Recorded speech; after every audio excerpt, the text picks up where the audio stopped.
right. Shalom, shalom. First and foremost, as always, we like to give all praise, honor, and glory unto Yahweh, Ba'ashem, Yahweh Shai, Ba'ashem, Rucha, Kodash. Double honors unto the apostles and elders of Great Millstone. Salutations to the brothers pushing this word in truth and sincerity. All right, the brothers of Great Millstone, Northwest, coming back with a quick lesson, a pre-camp lesson. And pretty much we want to get into the mercies of David, of King David. Now there's a couple instances in the scriptures where you had individuals, men of Israel that weren't priests, that did things that pertained to the priests, all right, the sons of Aaron, and some of those actions were condemned, and some of those, one of those actions was justified. One of those, some of those actions were justified. So pretty much, as the scriptures say, the Most High shows mercy to whom He will show mercy. Okay, so at the end of the day, we are ultimately trying to be delivered, and all of our righteousness is as a filthy rag. However, the Lord, is pretty much going to deliver His elect. All right, so we hope to be covered by that grace and that mercy, the same way our King David was. So we'll start with you can go ahead with that. What you got, brother? All right, this is 1 Samuel chapter 13, and I'm starting at verse 9. And Saul said, "Bring hither a burnt offering to me, and peace offerings." And he offered the burnt offering. And it came to pass that as soon as he had made an end of offering the burnt offering, behold, Samuel came. And Saul went out to meet him, that he might salute him. And Samuel said, "What hast thou done?" And Saul said, "Because I saw that the people were scattered from me, and that thou camest not within the days appointed, and that the Philistines gathered themselves together in Michmash. Therefore said I, the Philistines will come down now upon me to Gilgal, and I have not made supplication unto the Lord. I forced myself therefore, and offered a burnt offering." And Samuel said to Saul, "Thou hast done foolishly. Thou hast not kept the commandment of the Lord thy power, which he commanded thee. For now would the Lord have established the kingdom of Israel forever." Thy kingdom. Oh, thy kingdom upon Israel forever. But now thy kingdom shall not continue. The Lord hath sought him a man after his own heart, and the Lord hath commanded him to be captain over his people, because thou hast not kept that which the Lord commanded thee. Right. So pretty much the Lord took the kingdom away from Saul and gave it to King David, because Saul being presumptuous and doing something that he wasn't supposed to do, sacrificing when that was the job of the Levitical priest. All right, so that's one instance of not being a priest and doing something that pertains to a priest, and that not being accepted of the Lord. So that's one one account of that. All right. So you got yours? Yep. The next account is going to come from 2 Chronicles, the 26th chapter, and I'm gonna start reading at verse 16, and this is about Uzziah the king. All right. It says, but when he was strong, his heart was lifted up to his destruction, for he transgressed against the Lord Yahweh his power, and went into the temple of the Lord to burn incense upon the altar of incense. Right. So that's the job of of a priest. For one of them,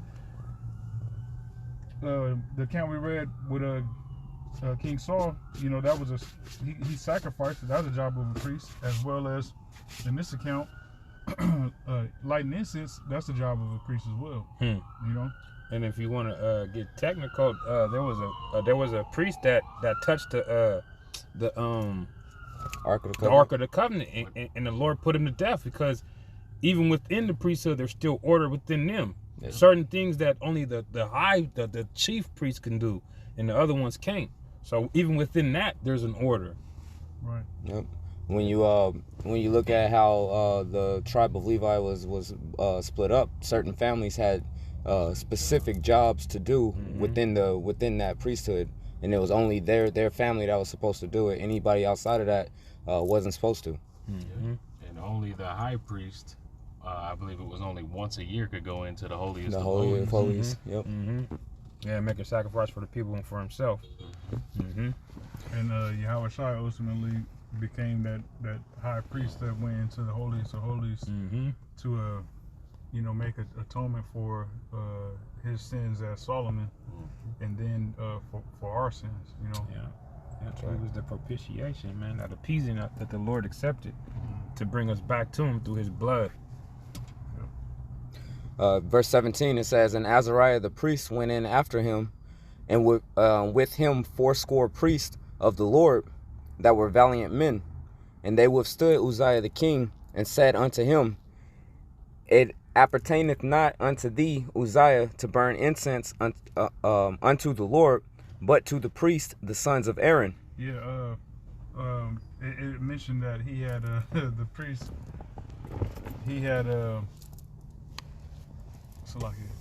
it says Azariah the priest went in after him with 80 priests of the Lord that were valiant men. Now, Levi, being that they didn't receive an inheritance because they were joined to the Lord, as far as like the land, getting land and whatnot, they were a whole nother function within the nation of Israel. So there would be, because each tribe had warriors, and just because they're priests doesn't mean that they weren't warriors. You got a term called paramilitary, which means someone who's got military training, but they're not in any branch of the military. You got certain like CIA and individuals like that that have military training, but they're not in the Navy or the Air Force or the Marines or the Army or so on and so forth. So the Levitical priests were on a level of being able to fight, even though they're priests. It's not what you see today. You think of a priest, you think of some Edomite Roman Catholic pedophile with a some weak ass individual that be dunking babies in that dirty ass water. Hey, so the best illustration you can give would be a Shaolin monk, a priest that's humble and respectable and won't not gonna start no shit, but he will fuck you up if you try any shit. Yeah. Yep. And weird ass nigga Jordan Peterson goes into that. The original meaning of the meek of the earth, it goes into somebody who is an absolute killer but keeps his sword sheathed. And that was a lot of Israel, but especially the priests, because they had a heavy duty from the Heavenly Father. This is midway through verse 18. It says, but to the priests, the sons of Aaron, that are consecrated to burn incense, go out to the sanctuary. Go out of the sanctuary, for thou have trespassed, neither shall it be for thine honor unto the Lord Yahweh. Right. So King Saul and Uzziah both did something that pertained to the priests that they thought would be something that the Lord will be pleased with. Oh, I'm doing this for the Lord. And the priest clearly told Uzziah that, look, this ain't gonna be to honor. Like, this is gonna be a stain, as well as what King Saul did in sacrificing. That was so much of a stain that the kingdom got taken away from him. In this case, Uzziah also lost the kingdom. Yeah. And his son took over. His son took over. Go ahead. Did you want me to continue with this one, or are we going to move to the next one? No, you gotta keep going. Yeah, Okay. keep going. It says, verse 19, it says, then Uzziah was wroth and had a censer in his hand to burn incense. And while he was wroth with the priest, the leprosy even rose up in his forehead before the priest in the house of the Lord. So think about that. This dude is, you're doing something you ain't supposed to. All right, something, and this ain't just some willy nilly. This is like high spiritual, you know, a matter. Yeah. And then the priest tells you pretty much to get the fuck out of here. Like, what are you doing? And this dude got the nerves to get mad and wroth with the priest, like just showing a lack of understanding. Mm-hmm. You know what I'm saying? Yeah. How you gonna get mad with the priest for telling you you're doing something you ain't supposed to? Get the fuck out of here. And you got the nerves to get mad because you got put on blast, because you got reproved or rebuked. You know? Yeah, that's that pride, man. And that's why the Lord hit his ass with as it's gonna go into. Yep.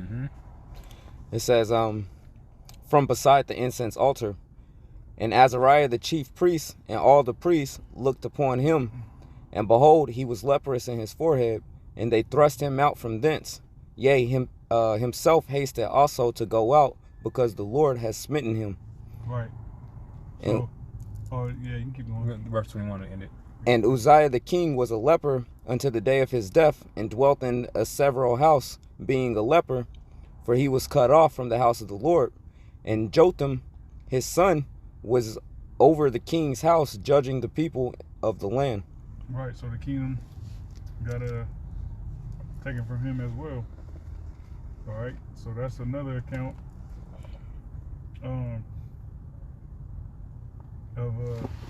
Salakia. That's another account of What you about to read, bro? King David. What was that? That's Salakia. That's another account of someone who's not a priest doing something that pertains to the priesthood and it not being approved of the Lord, you know. So this is 1 Chronicles 21, and actually, man, I had it.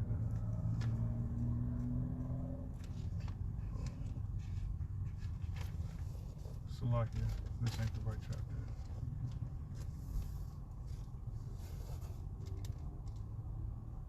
Salakia, bear with me. I had it.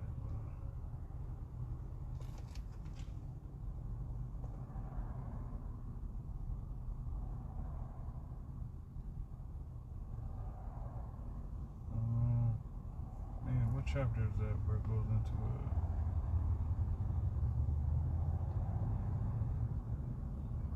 Salakia, hold on, give me a second.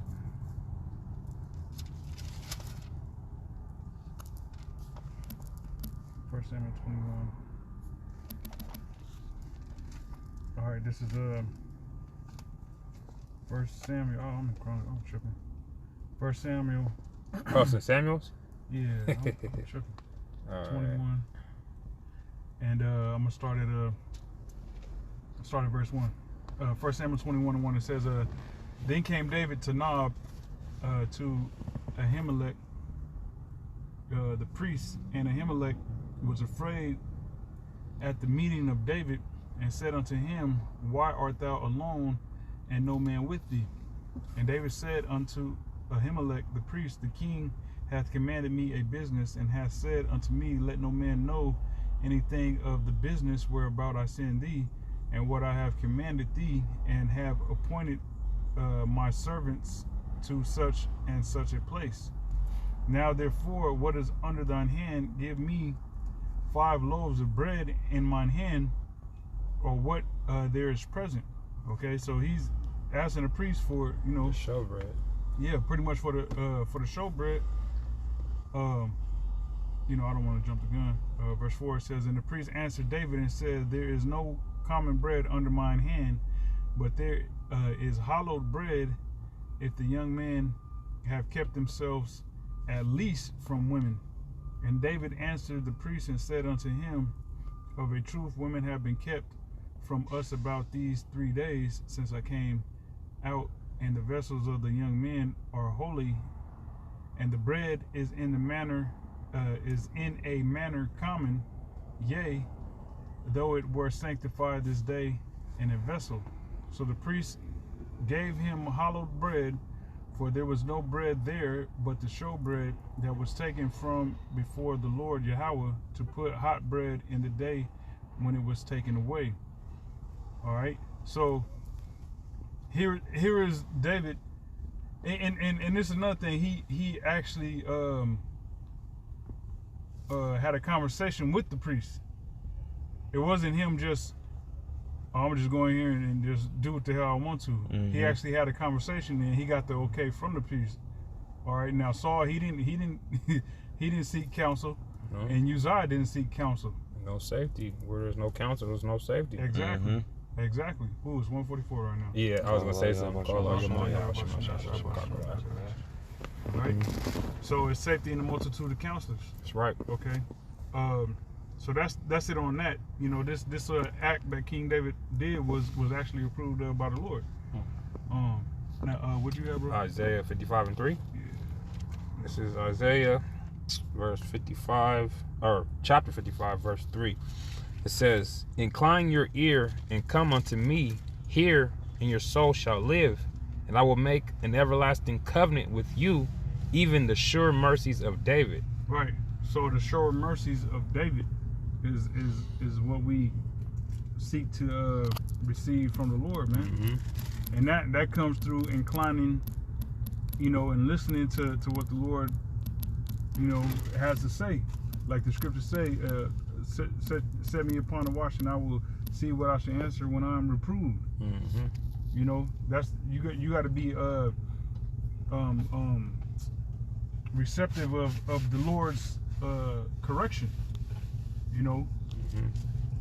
So, you know, anybody got anything else? Quick precept here. Yeah.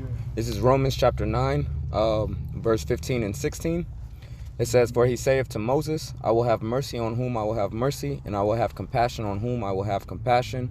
So then it is not of him that willeth, nor of him that runneth, but of the Most High that showeth mercy. Bingo. All right, so you can will and you can run and all this. Oh yeah, you know my will is to do this, and the Lord gonna like it. Nah, it ain't. No. It's the Lord's will, man. Yep. It's the Lord's will. All right, and it's of the Lord. The Lord shows mercy to who He wants to show mercy, and vice versa.